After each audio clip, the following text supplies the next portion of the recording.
Party ticket ఇవ్వలేదు. ఆ రోజు ఇండైరెక్ట్ గా మమ్మల్ని అగౌరవపరిచాడు కాబట్టే వచ్చాను. కానీ రెండోసారి అధికారంలోకి వచ్చినాక టీఆర్ఎస్ లో చాలా మార్పు వచ్చింది. ఆ మార్పుతోటి డబ్బులు కోట్ల రూపాయలు సంపాదించుకొని అహంకారము బలుపు వచ్చి ఆ బలుపుతోటి ఏం చేస్తున్నారో కన్ను మిన్ను కానకుండా ప్రజల సొమ్మంతా కోట్ల రూపాయలు దండుకొని ఈరోజు ఒకటేసారి అధికారం పోగానే పిచ్చి పట్టి ఈరోజు బజార్లో మనుషుల కన్నా అధ్వానం, పశువుల కన్నా అధ్వానం. పశువుల కన్నా కొంత నీతి నియమం ఉంటది కానీ ఈరోజు ఆ నీతి నియమాలు మరిచి పశువుల కంటే అధ్వానంగా ఈరోజు పోస్టులు పెట్టిస్తూ మరి మాలాంటి వాళ్ళని అవమానపరుస్తున్న కేటీఆర్ కబడ్దార్ అని చెప్తా ఉన్నాను. ఇక ముందు మీ సోషల్ మీడియాలో ఇట్లాంటి పోస్టులు పెడితే క్షమించేది లేదు అని కూడా చెప్తా ఉన్నాను.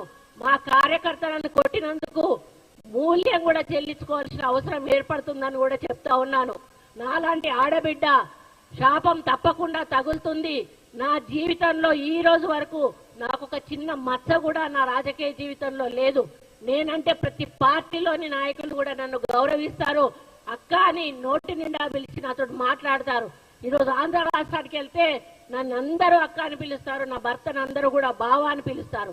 ఎవ్వరు కూడా నన్ను మేడం అని పిలిచినా కూడా నేను ఒప్పుకోను. నన్ను మేడం అని పిలవద్దు, అక్క అని పిలవండి అని నేను పిలిపించుకుంటాను. అటువంటి వ్యక్తిత్వం ఉన్న నన్ను ఈ రోజు ఇంత అసభ్యమైన పోస్టింగ్ పెట్టి నన్ను ఇబ్బంది పెట్టేటువంటి పని చేసిన కేటీఆర్ ను మరి నిజంగా హెచ్చరిస్తా ఉన్నా. సోషల్ మీడియా బంద్ చేసుకో, లేకపోతే తెలంగాణ రాష్ట్ర మహిళలందరూ కూడా మరి ఇది గమనిస్తా ఉన్నారు. తప్పకుండా ఏదో ఒక రోజు తిరగబడతారు. ఈ రోజు చేనేత కార్మికుల ఓట్లతో నువ్వు సిరిసిల్ల నుంచి గెలిచినవు. హరీష్ రావు కూడా చేనేత కార్మికుల ఓట్లతో గెలిచిండ్రు. మీరు చేనేత కార్మికులు చేసింది ఏమీ లేదు, వాళ్ళకి అన్యాయం చేశారు తప్పిదే. కాబట్టి మీరు గుర్తుంచుకోండి, ఎవరైతే మహిళల మీద అసభ్య పోస్టులు పెడుతున్నారో వాళ్ళను రెచ్చగొట్టడం అనేది సరైన పద్ధతి కాదు. దీన్ని మీరు మానుకోవాల్సిన అవసరం ఉంది. మీరు ప్రభుత్వం ఏదైనా తప్పులు చేస్తే వాటి మీద మీరు మాట్లాడండి, మాకేం అభ్యంతరం లేదు. అవి తీసుకుంటాం, తప్పులుంటే సరిదిద్దుకుంటాం. మరి మీకు ఒప్పులు ఎట్లాగో మీరు చూపించారు, చేసే ఏమైనా మీ వల్ల తప్పులుంటే చూపించండి, మేము వాటిని సరిదిద్దుకునే ప్రయత్నం చేస్తాం. కానీ ఈ విధంగా మానసిక వేదన కలిగించేటువంటి, కుటుంబాల్లో ఇబ్బందులు కలిగించేటువంటి పోస్టులు పెట్టి మరి ఒక మంత్రి అని మహిళ అనే గౌరవం లేకుండా ఈ రోజు మీరు చేసినటువంటి కార్యక్రమం ఏదైతే ఉందో మొత్తం యావత్ ప్రపంచంలోని మహిళలందరూ కూడా దీన్ని గమనిస్తారు. తప్పకుండా అందరూ కూడా దీన్ని వ్యతిరేకిస్తారన్న విషయాన్ని గుర్తుపెట్టుకోండి. నేను ఒక్కటి అడుగుతా, ఇది తీసుకెళ్లి నీ చెల్లెకు చూపెట్టు కరెక్ట్ అని చెప్తుందా, నీ తల్లికి చూపెట్టు కరెక్ట్ అని చెప్తుందా, నీకు ఇంకెవరైనా మీ చుట్టాలుంటే మహిళలకు చూపెట్టు కరెక్ట్ అని చెప్తుందా?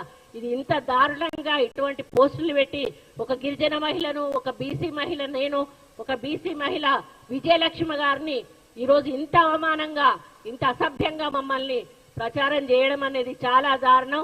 కాబట్టి దీన్ని తీవ్రంగా ఖండిస్తూ మరి దీన్ని మేము ఆల్రెడీ సైబర్ క్రైమ్ కు ఇవ్వడం జరిగింది. సైబర్ క్రైమ్ వారు తప్పకుండా యాక్షన్ తీసుకోమని వారిని కోరడం జరిగింది. ఇక ముందు ఇట్లాంటి పోస్టులు పెడితే మాత్రం సహించేది లేదు అని చెప్పి కూడా నేను తెలియజేస్తా ఉన్నాను. కబడ్దార్ కేసీఆర్, మరి ఇండైరెక్ట్ గా నువ్వు చేస్తున్న ఈ పిన్ ప్రజలందరూ గమనిస్తా ఉన్నారు. ఇంకా మీరే ప్రభుత్వంలో ఉన్నారని అనుకుంటున్నారేమో, దయచేసి అది మర్చిపోండి.